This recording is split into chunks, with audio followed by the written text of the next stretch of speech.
শচীন সেনা এই মুহূর্তে পশ্চিমবঙ্গের ভিএইচপির নেতাদের মধ্যে অন্যতম।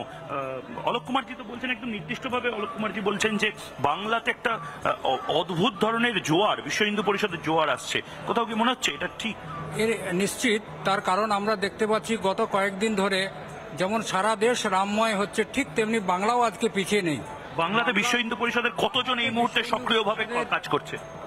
প্রত্যেকটা গ্রামে আজকে বাংলায় প্রায় 35,000 গ্রামে এই ধরনের রাম জন্মভূমির যে ঘটনা ঘটেছে তার নেমন্তন্ন, এবং প্রায় 30,000 গ্রামে, প্রতিটি গ্রামে যেখানে মন্দির আছে সেই মন্দিরে সামাজিক সংগঠন, ক্লাব, প্রতিষ্ঠান তারা কিন্তু রাস্তায় নেমে বাধার সম্মুখীন হতে হয়নি। বাধা তো আছেই, সমস্ত বাধা উপেক্ষা করে, বাধা প্রশাসনের বাধা আছে, অন্যান্য সমস্ত বাধা আছে, বিভিন্ন সম্প্রদায়ের বাধা আছে। আমরা চাইবো যে রাম সকলের, রাম কোনো সম্প্রদায় নয়, রামচন্দ্র সমস্ত সম্প্রদায়ের ঊর্ধ্বে।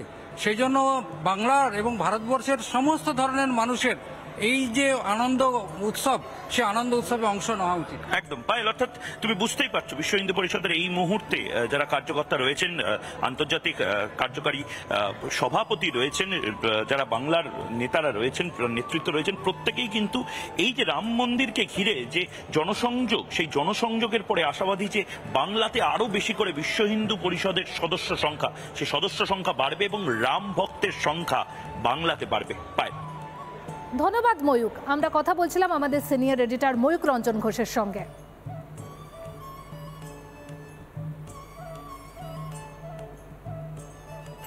এই প্রথম বোধহয় শ্রী রামচন্দ্র, যাকে এতদিন ধরে মামলা লড়তে হয়েছে শুধুমাত্র এটা প্রমাণ করার জন্য যে এই দেশে তিনি জন্মেছেন, এই অযোধ্যারই তিনি ভূমিপুত্র।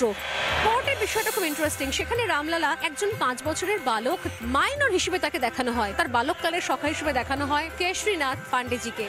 मंदिर बन रहा है वो तो नहीं देखे, बाकी इसका हम लोग अपने आंखों से देख रहे हैं। कलकत्ता कोठरी के बच्चे भी शांत हुए, उस परिवार को भी गए थे भेंट करने, जिस काम में लगे रहे डिग्री लास्ट में लेकर माने।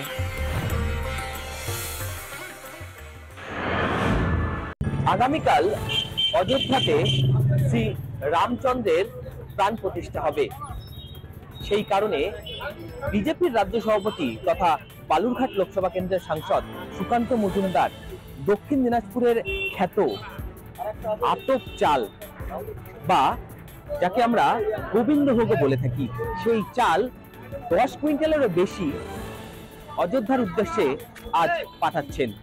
এই সেই গাড়ি, সেই গাড়িতে চাল শ্রী রামচন্দ্রের যে জন্মভূমি অযোধ্যা, সেই মন্দিরের উদ্দেশ্যে পাঠাচ্ছেন বিজেপির রাজ্য সভাপতি। বালুরঘাটে অবস্থিত বিজেপির জেলা কার্যালয় থেকে এই গাড়ি যে শুভ যাত্রার উদ্দেশ্যে যে রওনা হলেন, সেটা কিন্তু বিজেপির রাজ্য সভাপতি সুকান্ত মজুমদার তিনি কিন্তু থেকে এই গাড়িকে রওনা করলেন। যে জেলার যে ঐতিহ্য বা জেলার যে খ্যাত চাল, সেটা কিন্তু আজ পৌঁছে যাবে অযোধ্যাতে। দক্ষিণ দিনাজপুর থেকে রিপন ভৌমিকের রিপোর্ট, রিপাবলিক বাংলা।